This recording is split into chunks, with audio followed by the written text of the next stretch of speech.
Hello and welcome back to ThoughtBot's AI in Focus. I'm sorry we're getting a late start today. I ran into some last minute technical issues with screen sharing.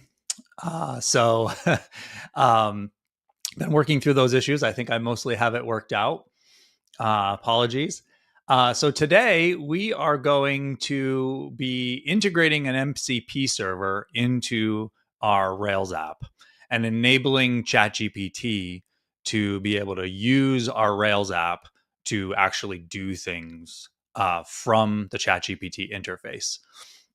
This is an alternative in some ways to the function calling that we've implemented before on the stream, where we're programming a chat interface that we're chatting from our application using OpenAI ChatGPT, and ChatGPT to answer those questions is able to call functions within our Rails application. With an MCP server, we're going to be able to set up an MCP server within our Rails application, and then from the ChatGPT interface, be able to this ChatGPT interface right here, be able to ask questions that that ChatGPT is able to answer directly from the ChatGPT interface. So should be super interesting. This is a pretty big task today. So we're going to focus on setup and how to build this out. And the goal is to find a small piece by the end of the stream that we are able to have working. There's going to be a few hurdles along the way in terms of things you need to know when you are setting up development and all that stuff. I'm going to pause for a moment because as someone has entered the studio, and that is my guest for today, Jimmy. Jimmy, I'm going to add you to the stage, but I am going to need to do. I was having a bunch of technical issues and needed to completely redo the stream setup before the stream started. So I'm going to add you to the stage so you're going to be able to be heard, but you're not going to be visible right now. Hi, Jimmy. Hey, Chad. So let me make an adjustment to the setup on the fly here. This is going to be interesting. Sure thing. I'm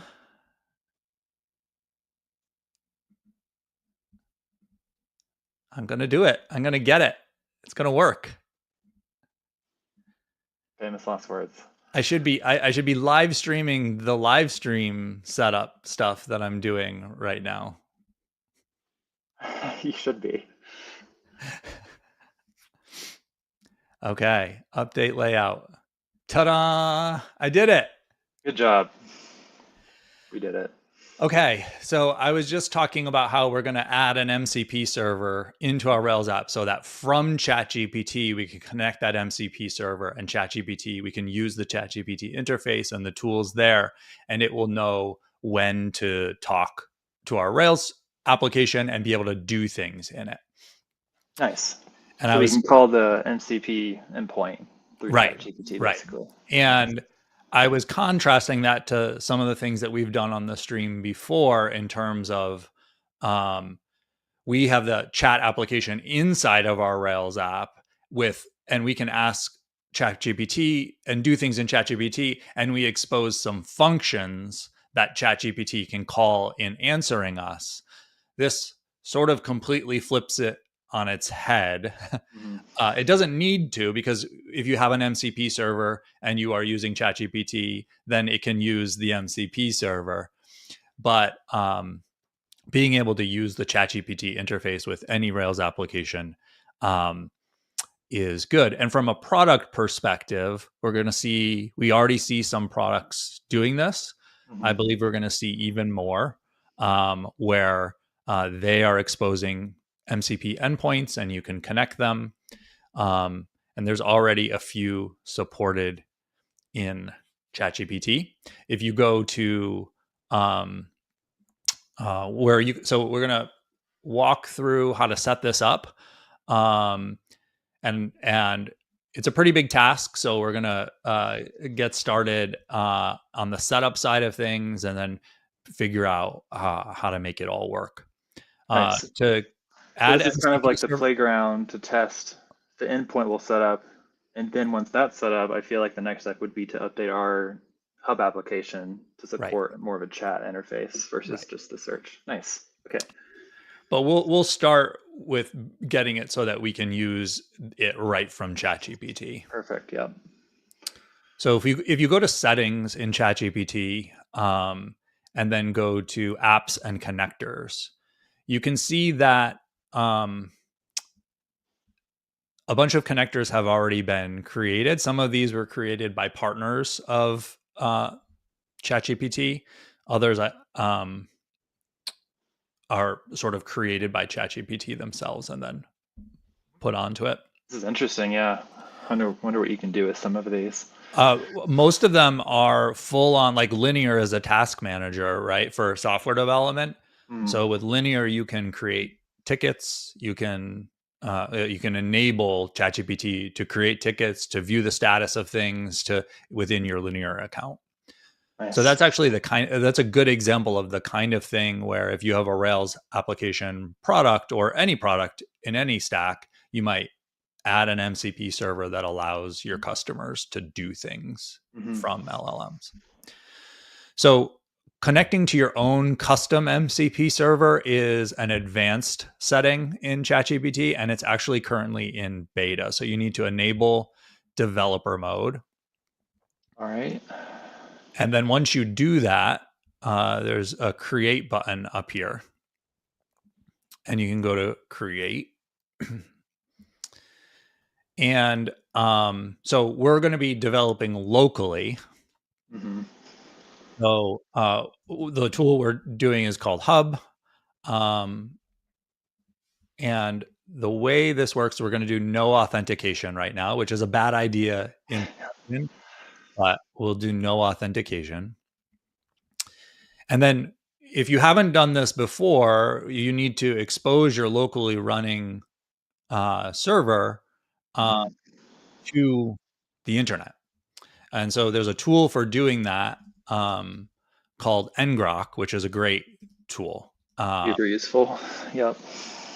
You haven't used ngrok before, you install it. And there's a couple different ways, but just search for ngrok and it'll come up. And then the syntax is ngrok HTTP. Oop, HTTP. Your port. There you go. That is running locally on port 5000. And what that does is it creates an HTTPS interface at a domain name that runs on port 5000. Sorry, runs on port 80, but points at your local instance. Yep.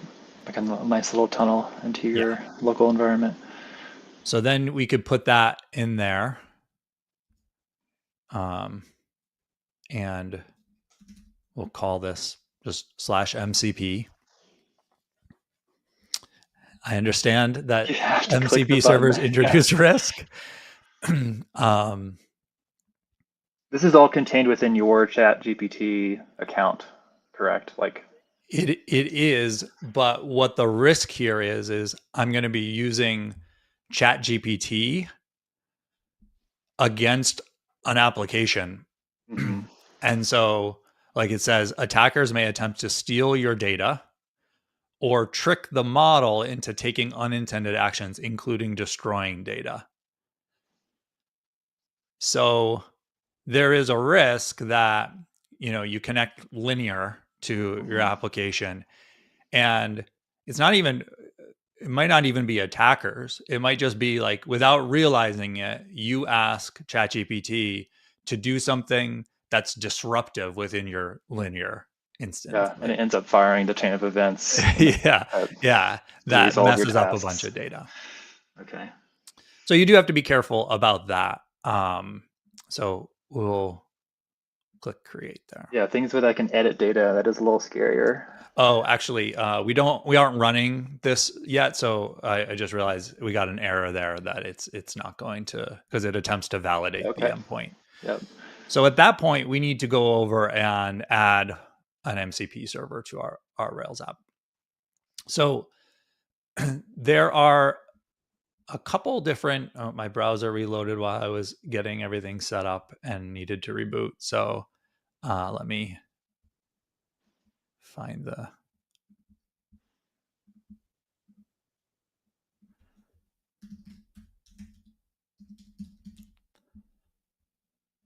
Okay.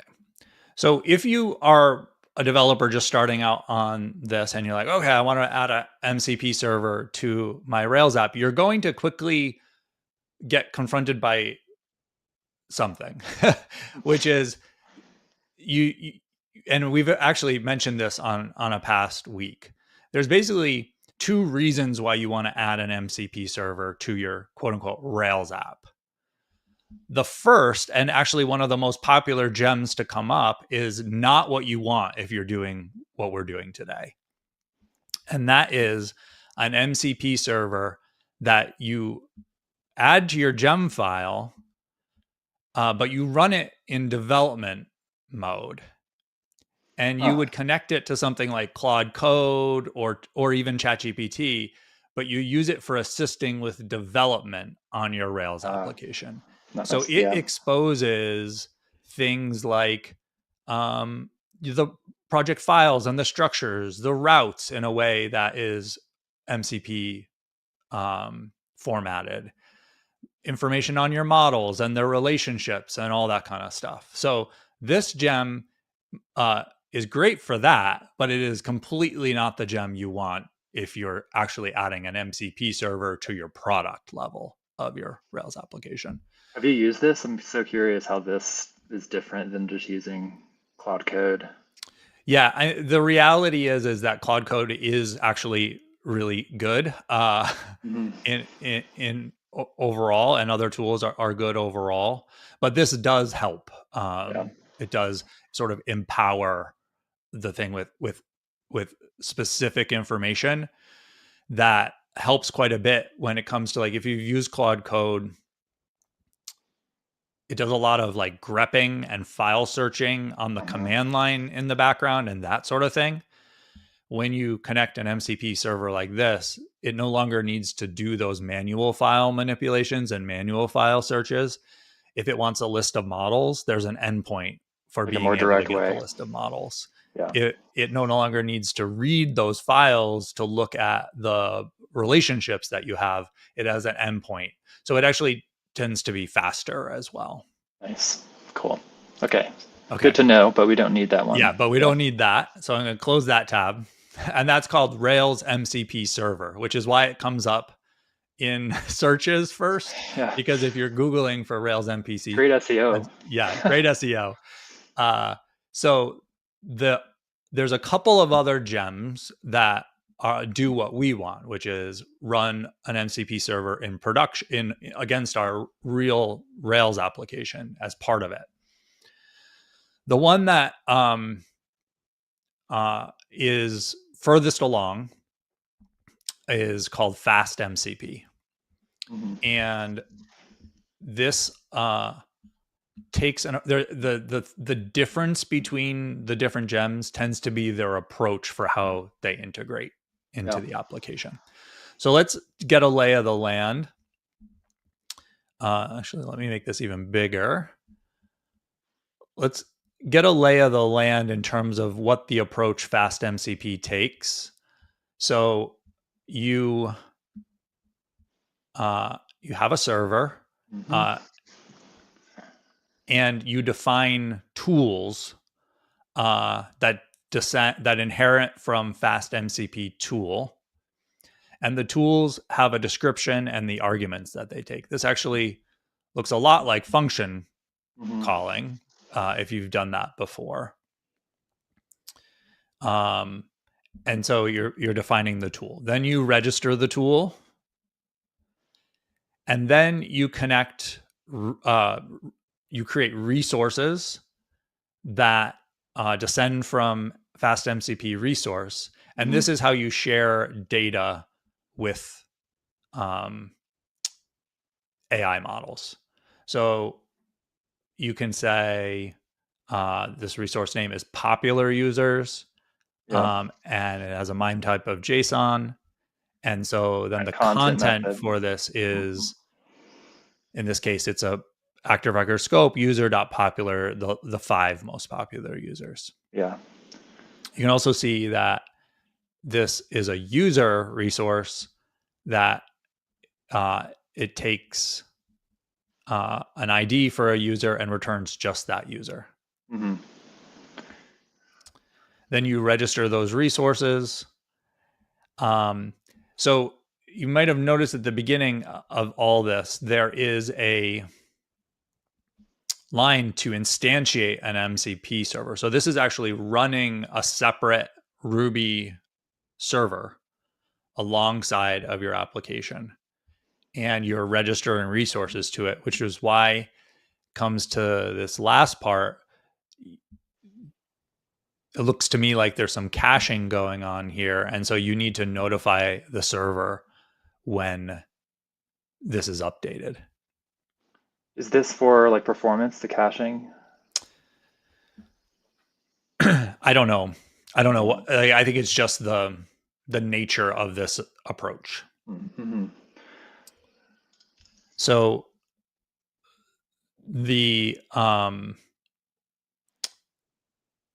so then there's a lot of features from there. Let's go over to an alternative, another gem, which has a completely alternative approach, and talk about the difference of them. The second one is called active MCP. Cool. I think I was thinking about prompt caching, where it's like you cache the prompt and the result for a certain amount of time for performance. Yeah, I mean, it's possible that that's the case. Yeah. I just don't know. So this one is called active MCP. It's not nearly as far along. It's not Yeah. nearly as popular, but I think it's worth pausing on because it does, and it has a note that it's a personal project and still developing it. But this takes a more Rails oriented approach, and the goal is to integrate directly into your existing controllers and models. And so the way that it does it is you add the gem, and then you configure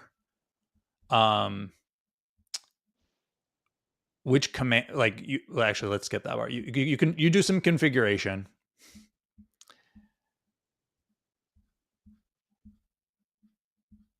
I wonder if it still spins up an entirely separate server. Actually, this README doesn't have the information that I thought that it had in it.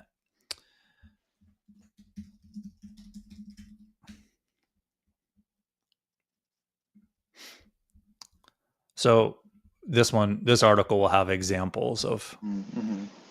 So this, so it can launch separately from the Rails app, but what this gem does is you actually mount an engine within your existing Rails application, so you get that endpoint. Nice. Then you create tools just like the other one. So you're saying, here are the tools that are available.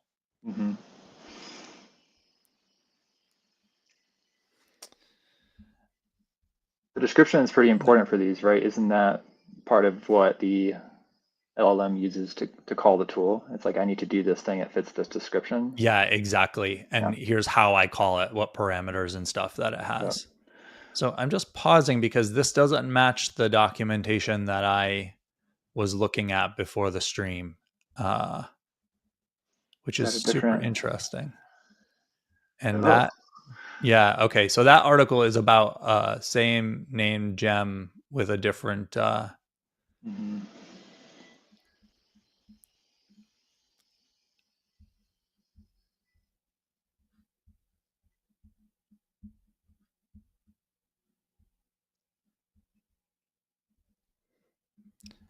Let's see if I can. We'll spend one more minute on this, and then because we're not going to use this gem, so I don't want to spend too much. But the reason why I wanted to go about it is because I actually think that there's a lot to like about this. It's just not ready yet, really. Yeah. So it seems pretty straightforward to just expose an endpoint. Yeah, let's see if this is the, no.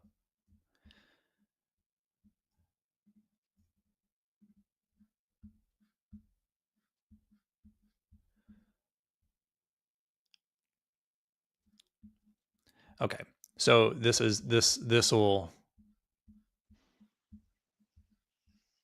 no, it doesn't. Okay, there's a gem out there that you basically you say in your routes file, I want this existing controller to be also an MCP controller. And then you make sure those controllers have responses in JSON. Mm-hmm. And then it has a DSL which wraps strong parameters. So, because in our controllers, we're already saying this action allows these parameters. Yep. So they created a DSL, which while you do that, you call those methods instead of strong parameter methods.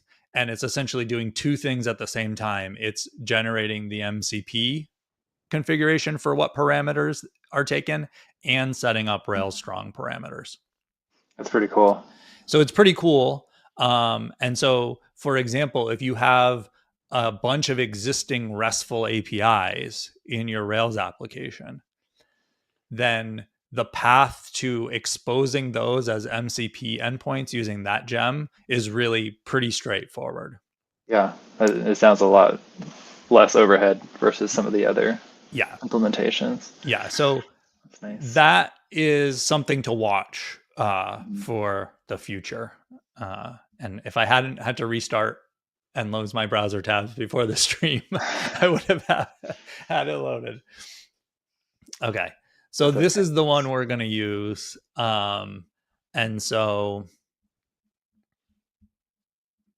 This just gives us an opportunity to do another video and migrate to that package when it's ready. yeah. Okay, so let's think about, so we're going to be working on Hub. Actually, let me start, which we've worked on often on the stream.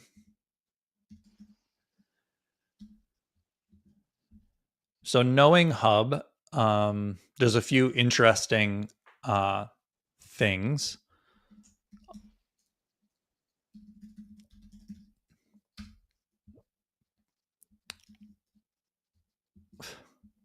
Boy, we're full of technical problems today, Jimmy. I I've don't seen know that one what's before. happening. Your CSS isn't happy. I feel like sometimes if I go to like 192.168, 5000, that doesn't happen, but that doesn't make any sense. Oh, I know what's happening. I switched the asset host to an ngrok endpoint, and so assets aren't loading because there's an endpoint. So the way that we fix that is we have to go to our application RB and our env.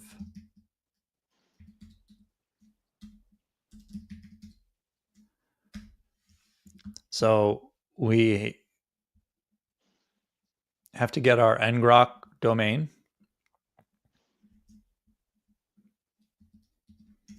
I see. Yep. And then we need to restart our server. And it's still not going to work, but it's going to tell us an error about what to do next.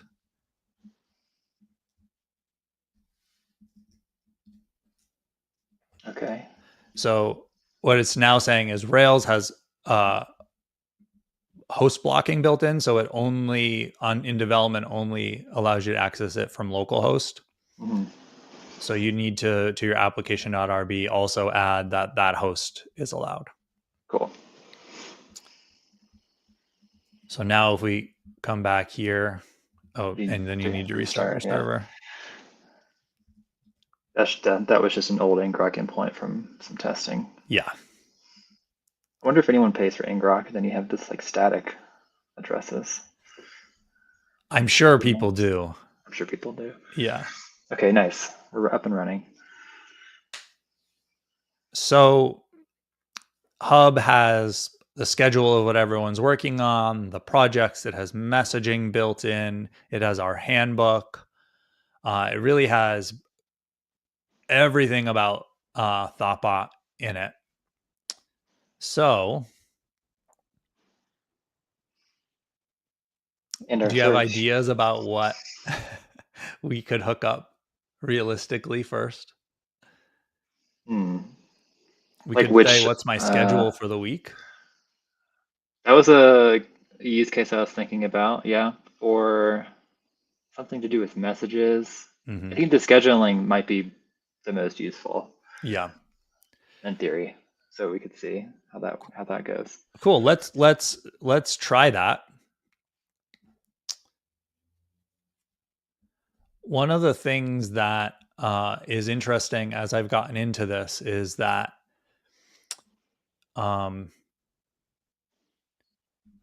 figuring out whether if you were going to do test driven development for this, which we're not going to do today, what Mm. the right way to test these things is. Um, so in theory, you could write request specs against the MCP endpoint. Yep, that makes sense. And just That assert things that don't exist at first and then mm-hmm, just build mm-hmm. it from there. the the what you lack there is everything is an HTTP request, and they're basically all integration tests, which we know can be slow when you build up a whole suite of them. Mm. And so, thinking about ways of unit testing these, and that's a little bit more of a gray area for how to Yeah, best do that. So, but today we'll just uh, set up we won't be writing tests today. Um, okay, so the syntax for this, let's just copy and paste it over to our editor. sounds good. So what I've been doing is making, because in our Rails apps we have like app, um, assets, components, controllers. So app tools make sense to me. Um, I like that. Yeah. and let's call it schedule tool.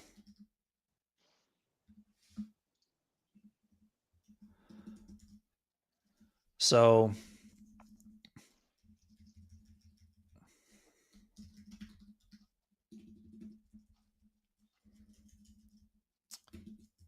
so then we have a description. So this is view a user's schedule. And I'm realizing that because we did no authentication, we're not gonna be able to tell which user it is. Yeah, I was thinking Uh, about that too. so we can just hard code a Can user do that, for yeah, or now. specify. That sounds Um, good. okay, so it says that these arguments generate the needed JSON to be presented to the MCP client, and they'll be validated at runtime. The validation is based off of dry schema with the addition of the description. Actually, the hub domain, this should be called a person, view a person schedule. Yeah.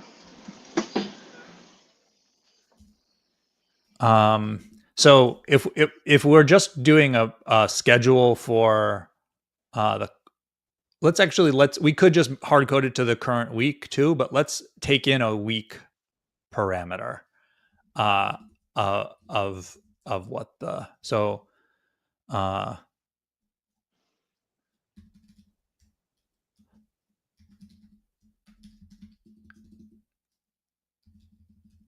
This is interesting because what if someone asks, what's my schedule for the next couple of weeks? mm-hmm. we can try that when we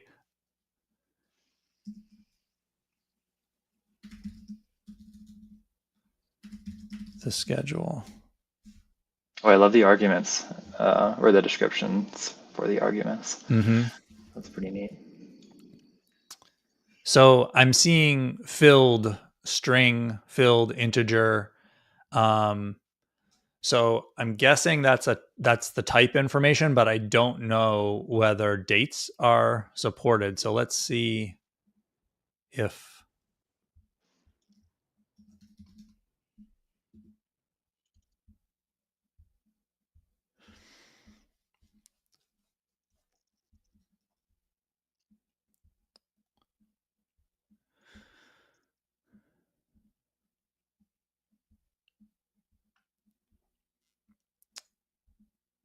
I'm not seeing anything about dates here. So let's just go with a string and we'll parse it as a date. Sounds good. Yeah, I don't see dates on their documentation either. Cool. So we have one argument. It's the week start date. It's required. Mm-hmm. So we'll make it required.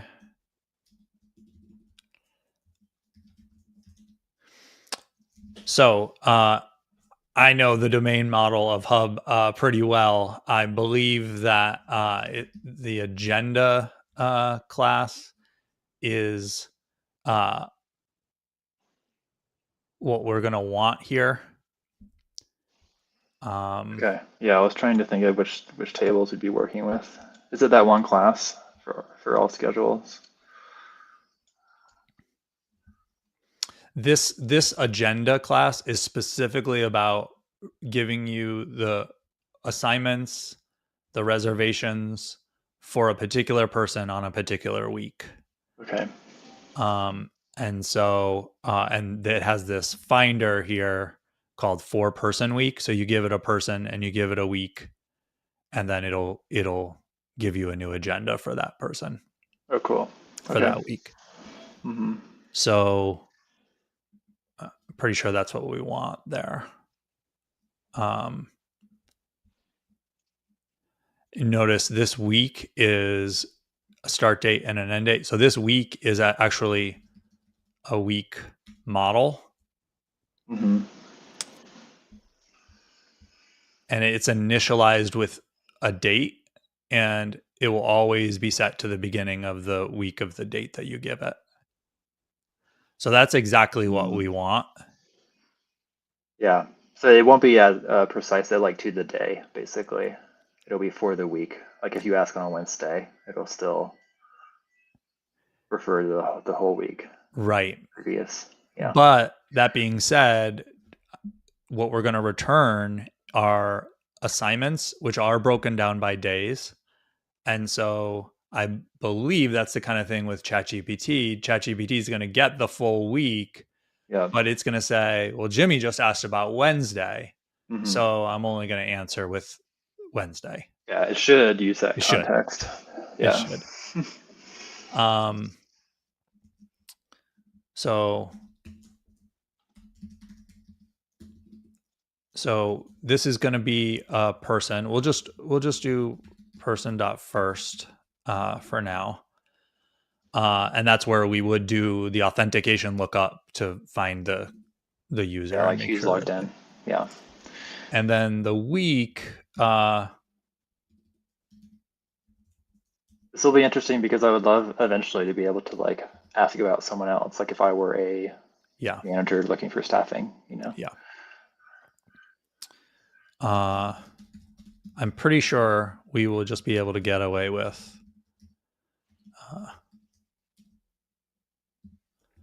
calling date.parse on that.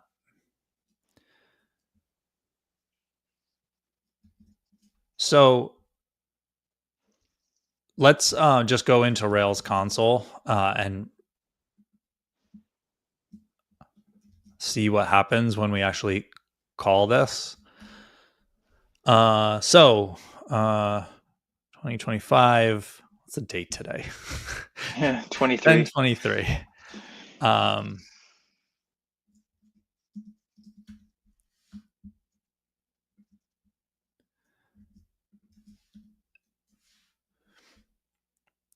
So it returns an agenda. Here, let me make this. Turns an agenda with a person.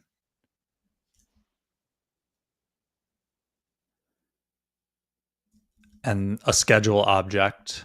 Yep. Cool. And yeah, this person's not scheduled for anything. So there's nothing in it. So we can hop over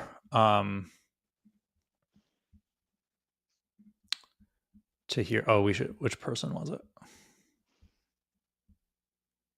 Person one. Yeah, it was person one. Perfect. Cool. Let's give them some work.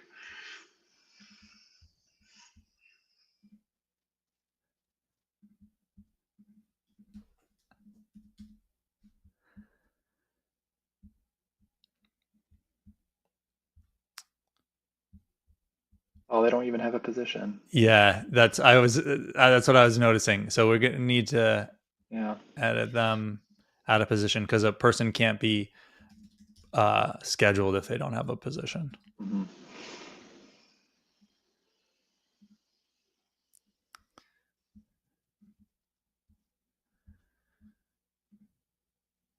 Oh, okay. There's a lot of test data running on this. Okay, we'll say they started last week. Get them booked on a project right away. Okay, thanks for catching that. Yeah. All right. Do we need to make a project? No, we've got some No, seeded I've data. got some projects loaded in here. Nice.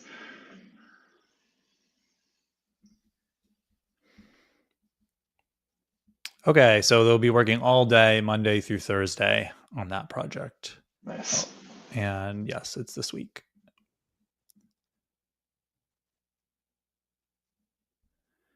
Cool.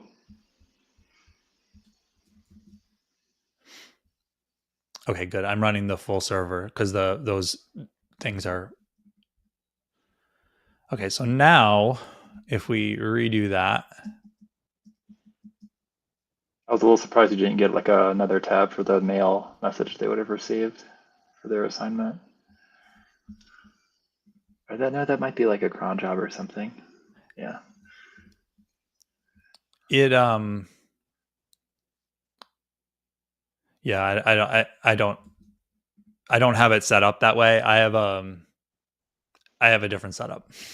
Oh, because I'll be working on Hub locally, and then all of a sudden I'll get like 20 tabs for mail that would have gone out to my seeded data or production dump, and I'm like, oh, that's yep. Yeah. I should turn that off. Okay, so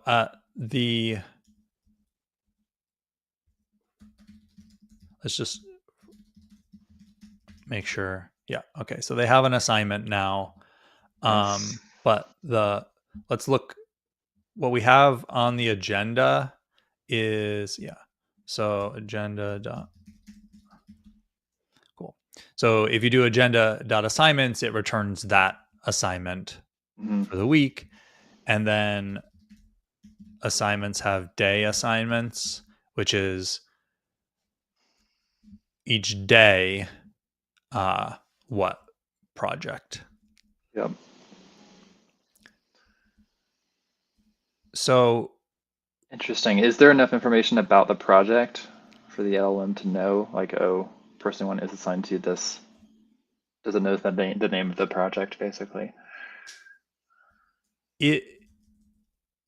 So that's actually an implementation thing you need to decide how you want to approach it. And this is actually one of the points I wanted to make, that as I learned about this, I realized, oh, this is actually really similar to building REST API endpoints, because what we're doing is we're returning JSON. So you need to make a decision. Do you want to return project IDs and then have the MCP server or the ChatGPT have to go and then fetch the project by that ID and do a second request? Or do you want to embed some information about that project within the JSON response? Yeah, like, do we want to form that JSON response like precisely how we want it? Right. To receive the output, or do more work? Right. And it really, I don't know that there's an established right answer yet. For our purposes, when we're trying to get an endpoint up quickly and have good responses, we probably want to return the project name in that JSON. Yeah. But if I'm really building out a full MCP server that can do a lot of stuff in Hub, then it also makes sense to have an endpoint with projects. And so, that makes sense too. Yeah, then the endpoints are more like reusable if you're doing a bunch of different things. Right. So for now, we've got the data there. We have our tool that's being called or calling the agenda, and that object has the information that we Yep. know in it. So let's go back to our documentation here, because if we remember, the next thing after the tool was a resource.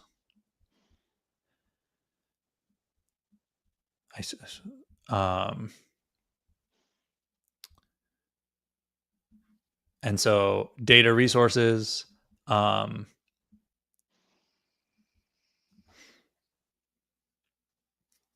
actually realizing, yeah. So you have the user, sorry, the tool, Mm-hmm. Would this be where we return the user and like the schedule separately? Yeah, I'm realizing a tool is really suited for you're actually doing something. Mm-hmm. Mm-hmm. Whereas a resource is more like what we're doing with the agenda. Yeah, so it's like get a schedule is the tool, and then the resource is the thing with the data about the schedule, almost.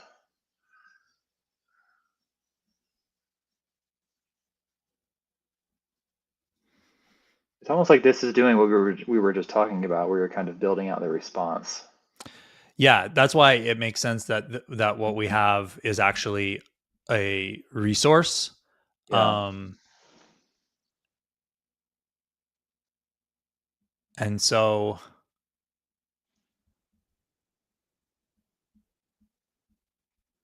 I was thinking our tool would return the IDs that are then used by the resources. Maybe that's not correct.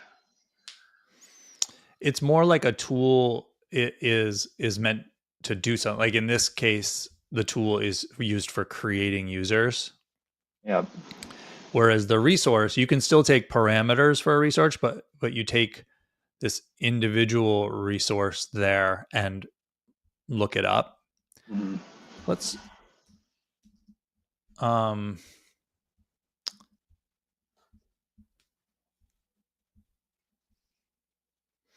So I think you're right. I think what we're actually building right now is an agenda resource or a schedule resource, Mm-hmm. and it's going to return that, especially since we have it returning your schedule. So it doesn't take parameters. So let's Yeah, where I'm getting lost mentally is like how do the resources know what to use as parameters? But we'll get there. I'm also getting tool and resource now, like stuff. But resource is the top level thing. Yeah. Yeah. So this is going to be fast MCP resource. Oh my goodness. Mm-hmm.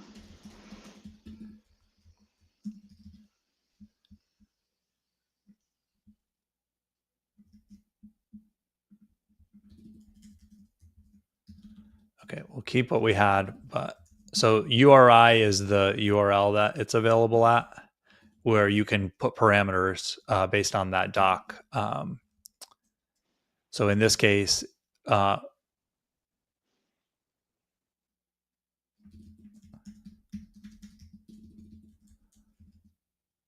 think this makes sense. Yeah, because I messed with a weather app that was like the most bare bones MCP example, and the resource was like the forecast, and then I think one of the tools were like the zip code or something like that, like getting weather for a specific place.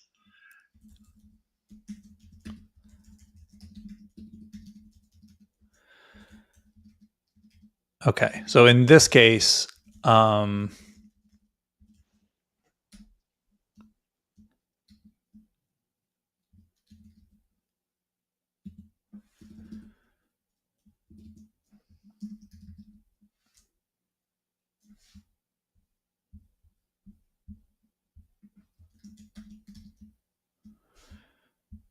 yep. And then it comes in as params. Mm-hmm. So That's this pretty cool. is content.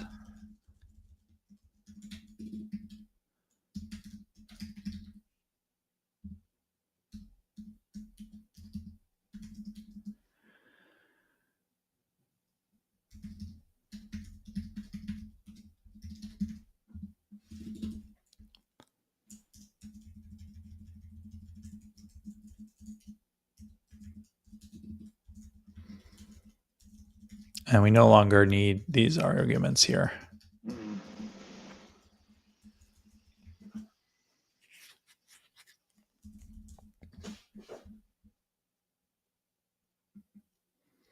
So then we need to return JSON.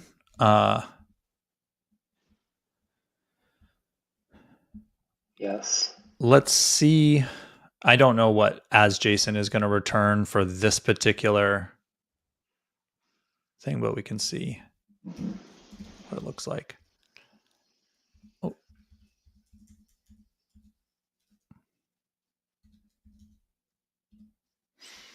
So it has a schedule with people.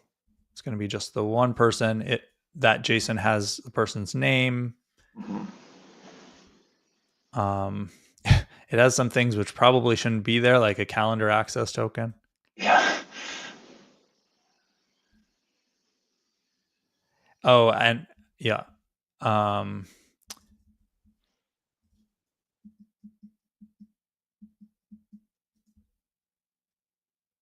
yeah. So it doesn't go into the object further than that. Mm-hmm. Let me save the agenda. I think part of what we have going on here is we use serializers in this application. So, um, So there's more there where you're just not seeing it with that method. yeah. So Because like, it was serializer. Okay. right. I don't think we currently serialize an agenda though, but we definitely return people. There's a API.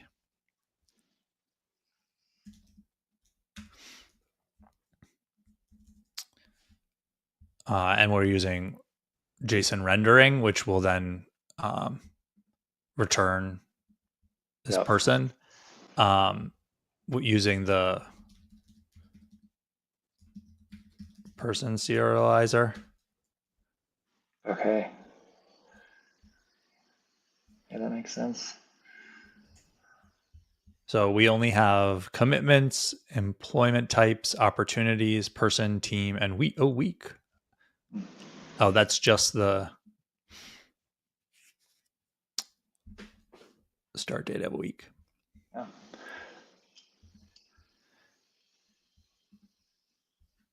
I do not know how to use active model serializers outside of Rails rendering. I'm sure you can do it. Yeah, I'm no help there.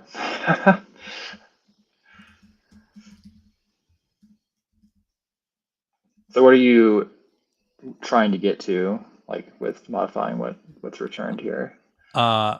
Like basically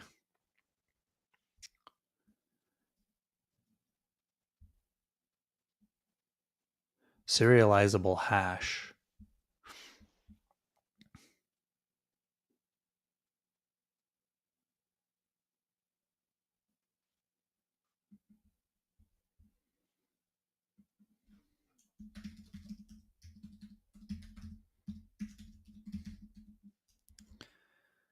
Yeah, we don't.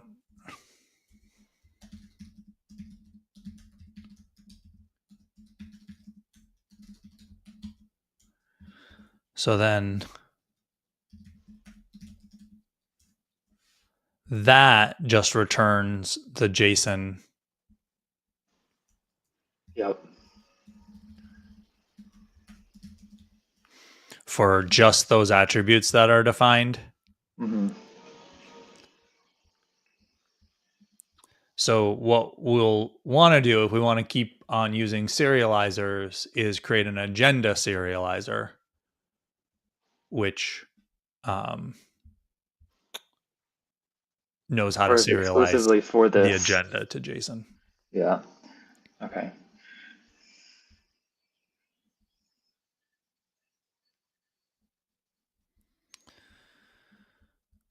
Um,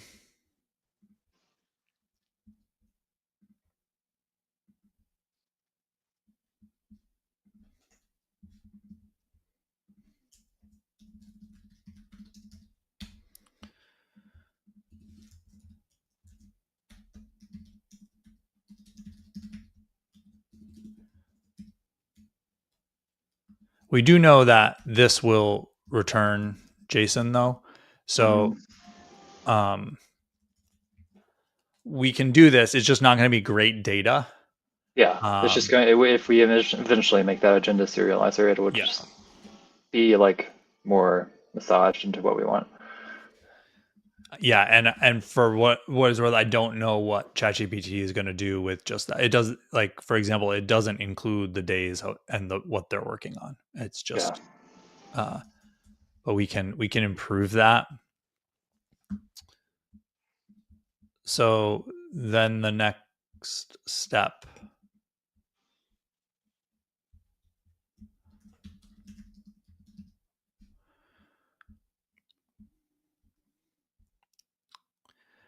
Um,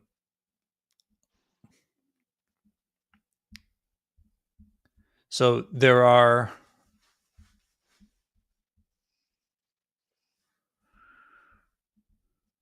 We're getting close to running the MCP server and exposing that endpoint. yeah. So here's how we do it. Uh, if we add a fast MCP initializer, then Okay. we can it'll hook up the MCP server, and that's where we register the tools and the resources. Nice. And then we can connect to it with Yep. through ChatGPT. Yep. Nice. Oh, so actually, we can do this. I hadn't done that yet. So we've installed the gem now, and then we can generate the install for it. So that created apps, tools, and resources. Oh, cool. And it created the initializer for us. Oh, yeah, it sees that it existed. Nice. Oh, and it gave us some sample data. Okay. Or a sample tool. That's nice. So here's what it does is it's saying uh, it added an application tool, Mm-hmm.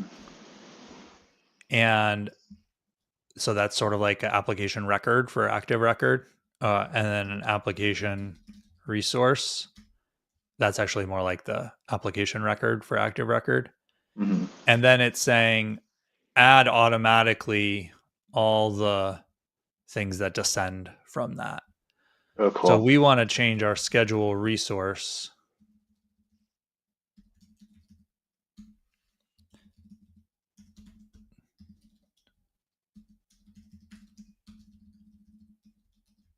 Application resource. I wonder why they use the fast MCP resource in their example. Yeah, that's how you use it from like outside of Rails.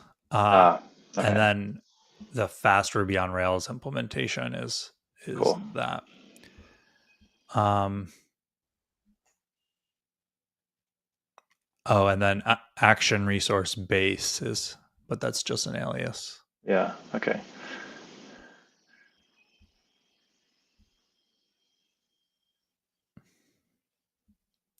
Okay.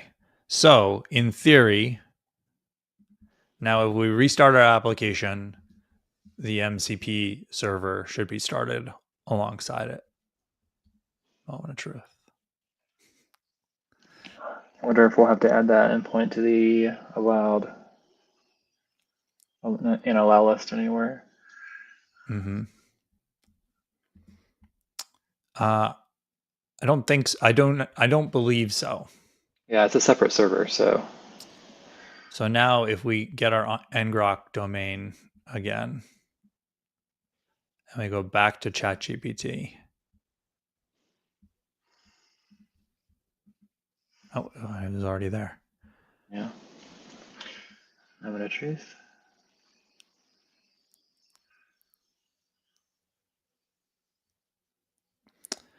Forbidden.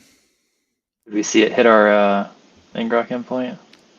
It did, Yes. and it returned forbidden. Yep.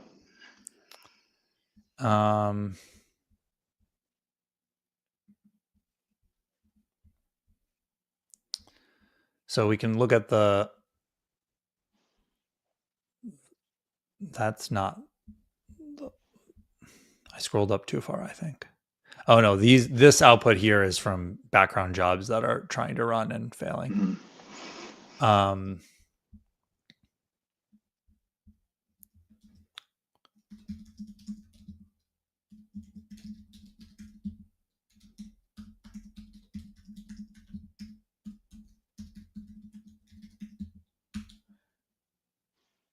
Oh, that's also going to have it. We can just click create again. Yeah, good call.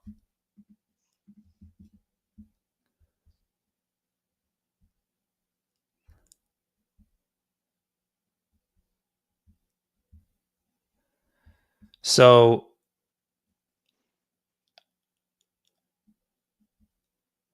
it went to the homepage. Yeah, I'm confused. It rendered the homepage, and then it started a post to MCP. Cannot render console. Oh, allowed networks.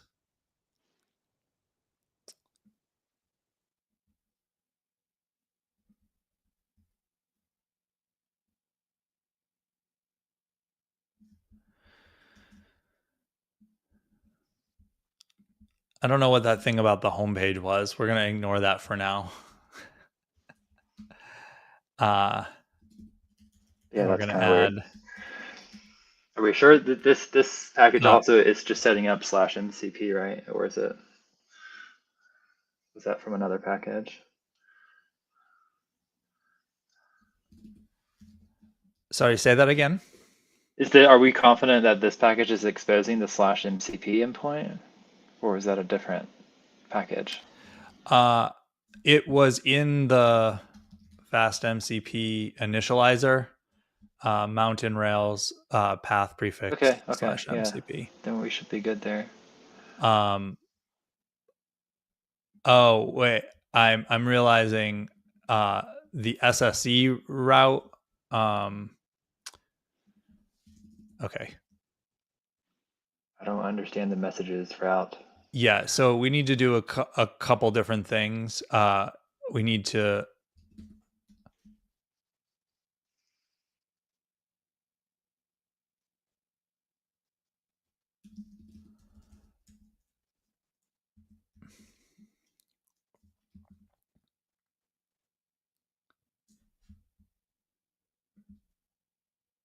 allow the. That's the IP of ChatGPT. Yeah. Yeah.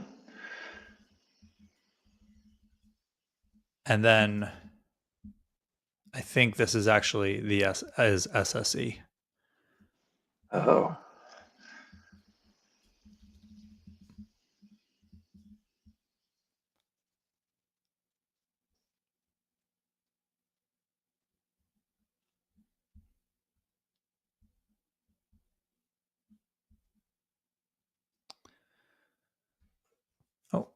I guess not. Okay, the good thing is that it's in the it's working on the allowed networks now. We didn't get that same Nice, error, yeah. I believe. We're getting there.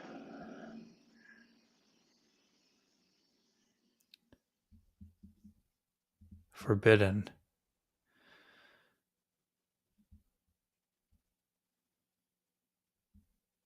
Block connection from non-local host IP.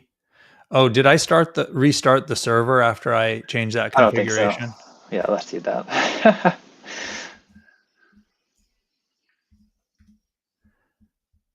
Dimitri, thank you for the compliment on my haircut. I appreciate it. +1. It's funny that it's 2025 and we still have to restart our servers when we change the config. Yeah, So I mean, there's a space level, there's a set of files in Rails where it just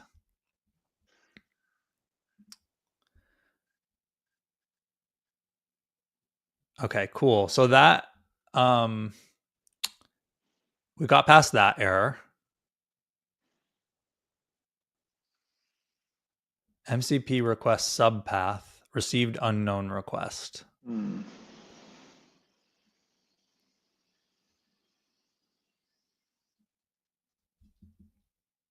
we get a different error from the UI here. Yeah, I saw it flash down, so I'm going to click on it again. We can see what the error is.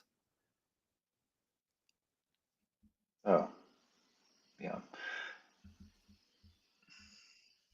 Oh, then at that time, these are different IPs. Is there a way to do like the first? It looks like the last 2 digits are changing. Can you just do an asterisk? It's a good suggestion. It's probably It'd not be going cool to. if we could. That's tricky though. I wonder how static that is coming from OpenAI.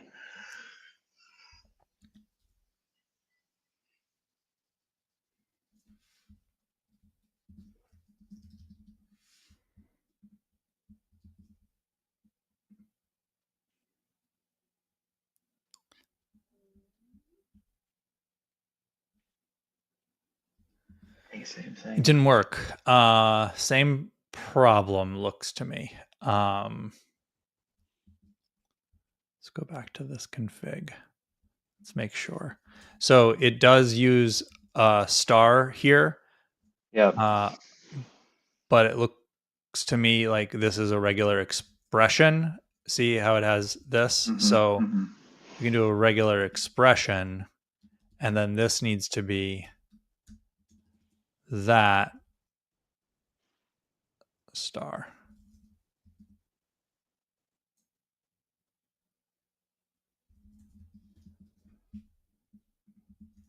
Let's try that. What is the exact package we're using again? Fast MCP. Fast MCP. I'll just check the issues.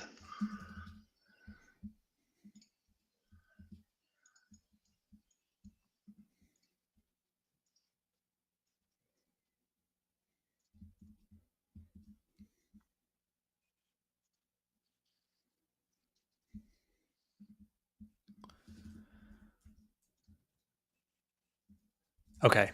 I see that there's another setting here. Localhost only is true. We can set that to false to allow connections from other hosts. Dimitri, you noticed I'm using a new editor this time, and it is Zed.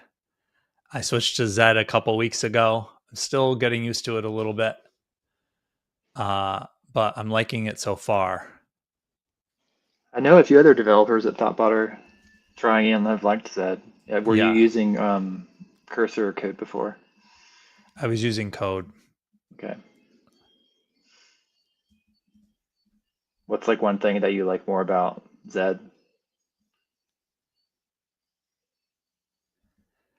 It's slightly faster, definitely.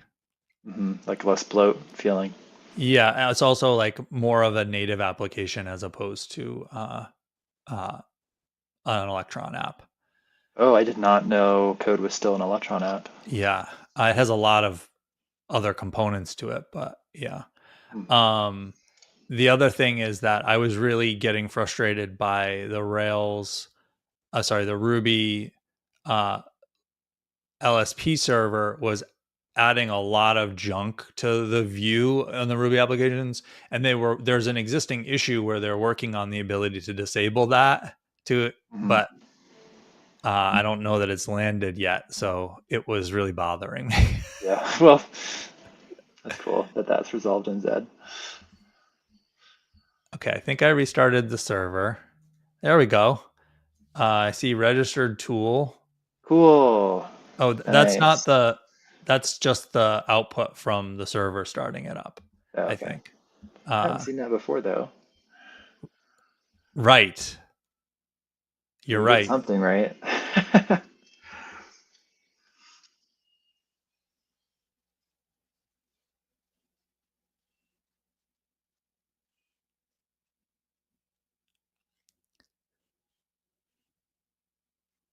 Saw an error. 404 not found. Okay. 4/MCP. So 403 the to error we get over 404. here is using default server, MCP request subpath again, and then rack request path /MCP, validating or using default.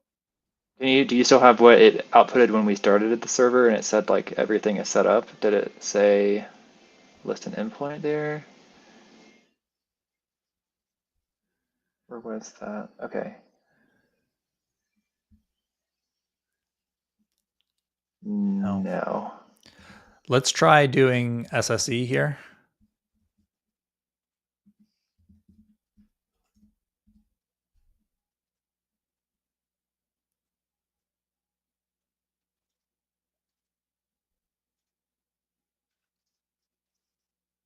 Okay, that didn't work.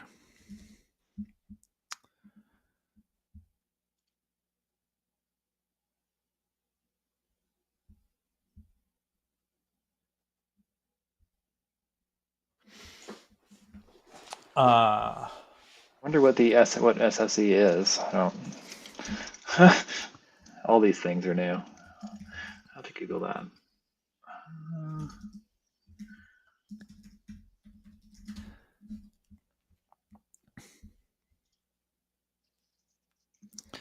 server sent events.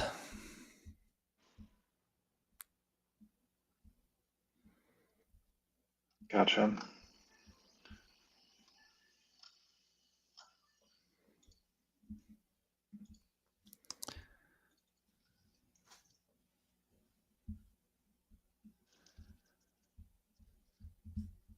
So let's go back to our documentation here.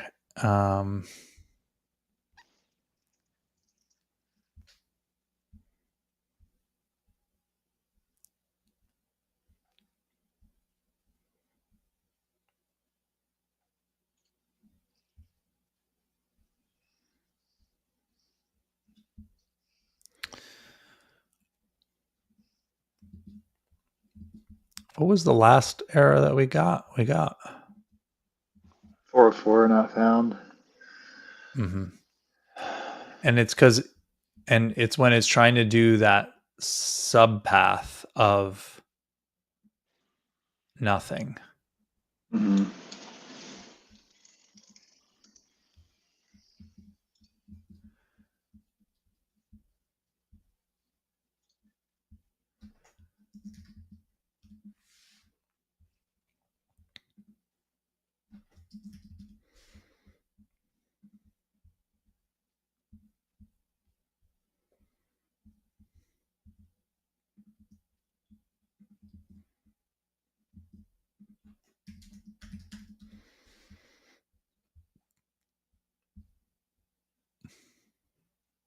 Looking at issues as well, trying to see if like is it /SSE/MCP or some weird endpoint.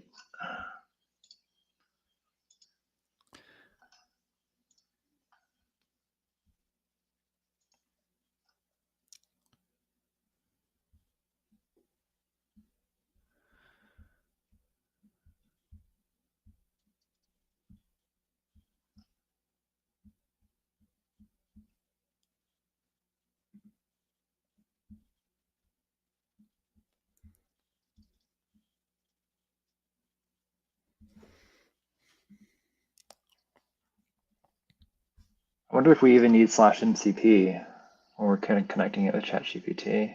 Mm-hmm. Just give it the endpoint.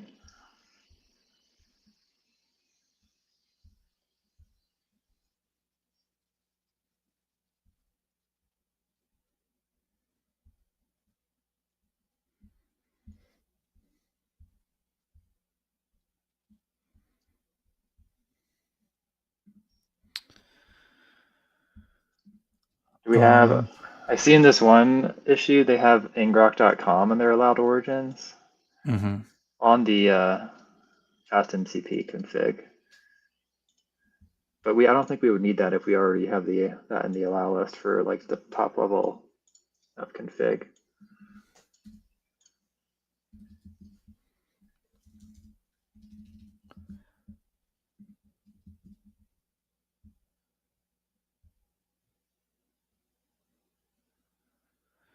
I'm guessing, I think we should add it just to be safe. I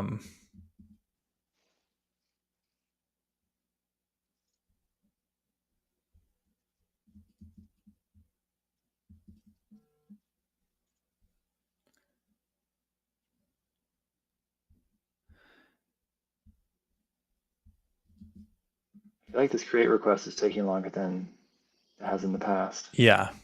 But I think that might be because it's now made multiple requests to the homepage. Mm. So I'm thinking that's probably why.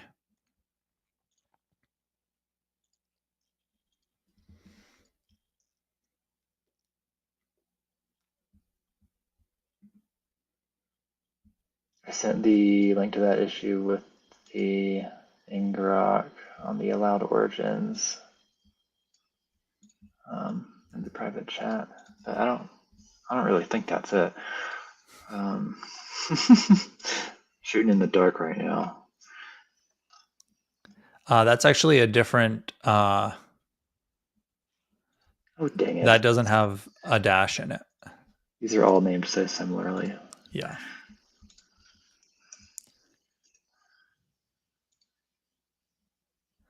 It actually like looks essentially. Yeah, I saw that and I was like, this is the same thing.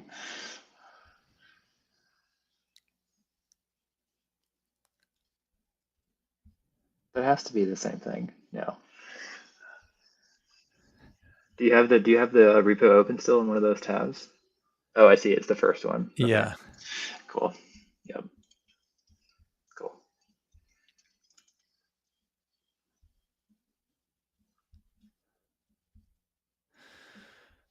That one might be a. Yeah, I don't know what's going on there. That's interesting.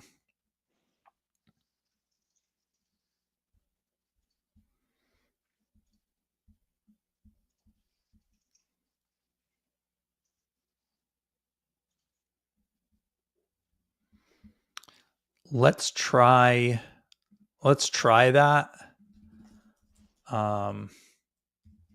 So we'll do allowed origins and then we'll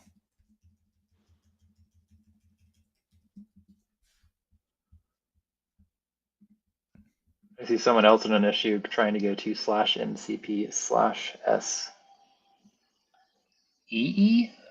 which is not SE, but maybe that's what they meant.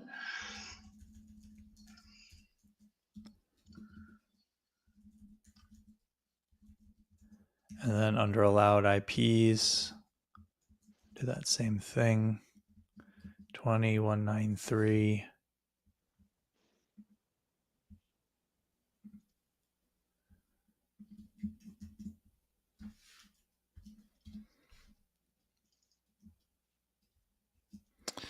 Well, that did not work. I think I might have a typo. Yeah. There's a typo here somewhere. Regular expressions are always tricky. That's a flex if you can just write regular expressions without referring to documentation.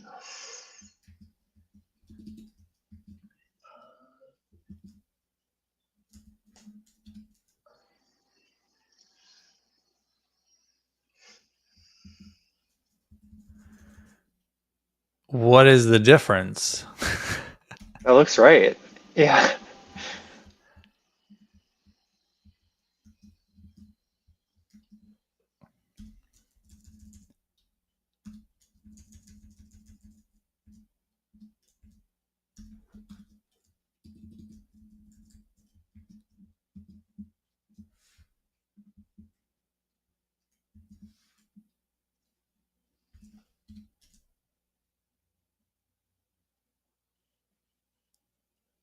Well, it worked that time. I must have had a. I don't know. Okay. Oh, okay. Then with the allowed IPs. Hmm. Okay, I wonder if just an asterisk will work, but that's always like danger zone.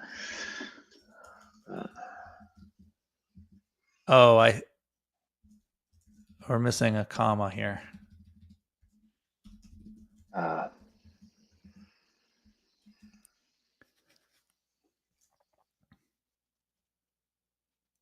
we just want to connect to the thing so bad, then we can move on. Okay, that's loaded. Let's see.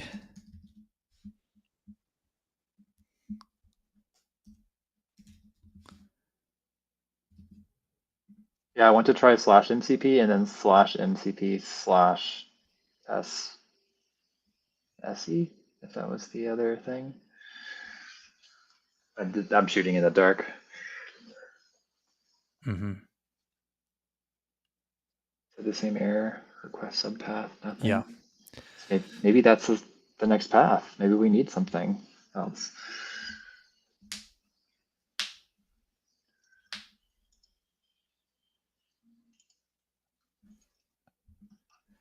So you wanted to try this? Yes, or /SSE. So that is doing the subpath Okay, there. we do see that. Yep. Okay. What about messages? Because that's a thing. But let's try SSE first, or Oh, I messages. tried messages first because I Let's already just typed it. try all the things. Yep. Oh, Hey, it did a thing. it did a thing. Cool. I don't know that it did the right thing. Yeah. It still hasn't added it.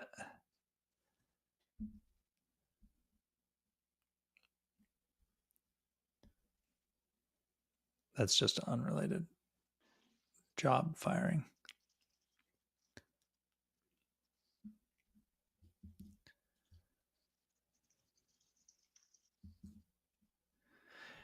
I suspect that that's just it's outputting the debugging of what it responded with. Yeah. Um, but that being said, it did say client connected OpenAI MCP 1 point. Yeah, I wonder if OpenAI is expecting a certain payload when it's initially connecting. Maybe that's why it's just kind of hanging. They do have read the guide there. Who needs to read the guide?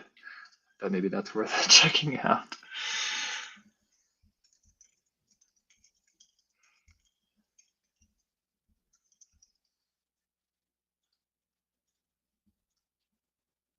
I think, Chad, it's time for me to hop to another meeting. I Yeah. hate to leave you here, but No, it's okay. So I'm not quite sure what the problem is. um, so unfortunately, or yeah, so this is actually pretty much at time today, but I'm gonna okay. let me check my schedule. Jimmy, thank you for joining me. I appreciate it. We're gonna stay on for a little bit longer and see if we can figure this out. So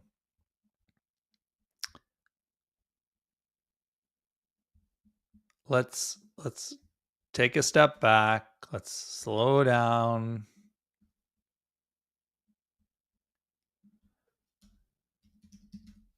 Maybe there's a current issue.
So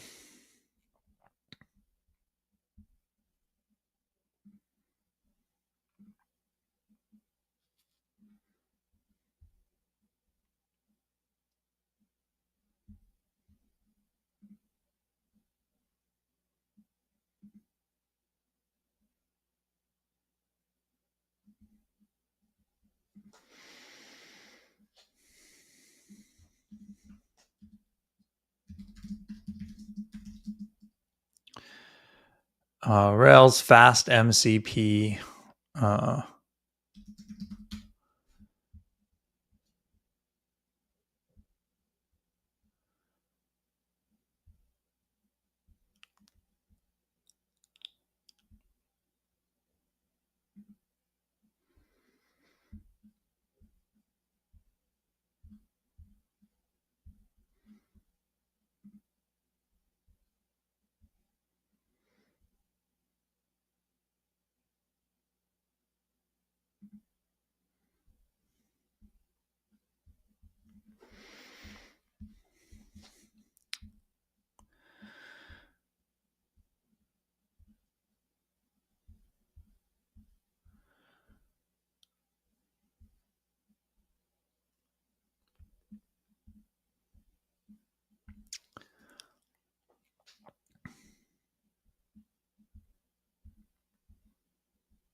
I was hoping that this article would go into connecting OpenAI to it. Unfortunately, it's not.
So this fast MCP without the dash is the Python version of this library. That's why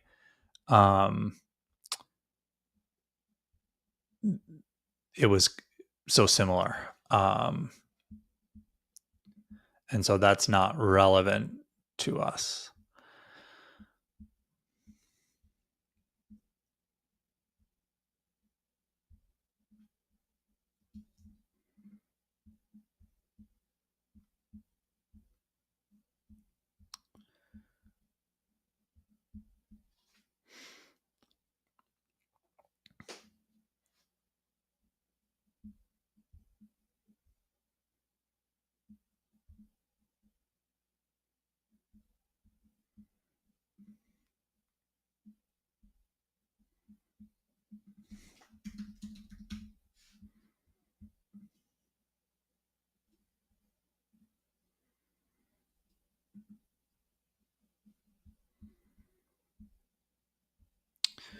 We've ended back up on here.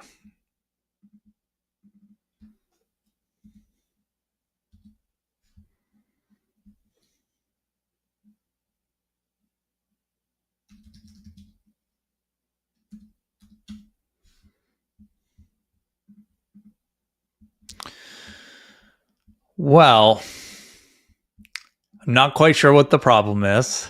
It's unfortunate that we weren't able to complete this round trip connection. But hopefully, this gives you a little bit of a lay of the land. And we'll keep trying this outside of the stream. And hopefully, we can figure out it's probably just something subtle about the configuration that we're just not seeing right now. So tune in next time. Thank you so much for watching. Thank you for trying to help me along the way. And we will. Oh, Dimitri, I see that you said the fast MCP mountain rails. You wanted to see that. Let me bring it up. Here it is here.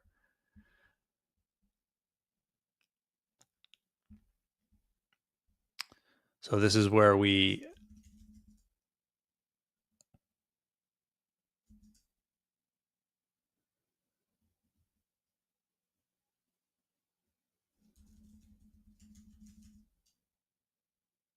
I'm going to try deleting this.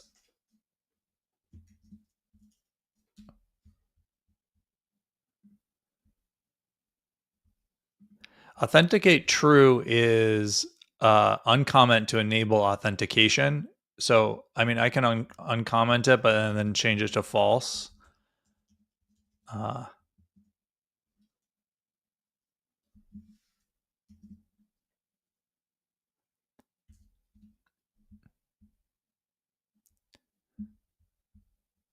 That did not work, but I think I have a syntax error.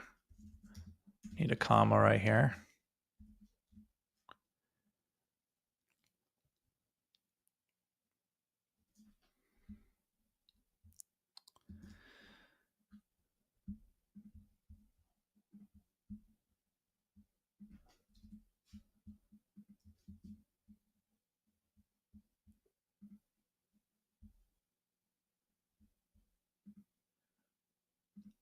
So that returned a 404, which makes sense when I remove that slash there.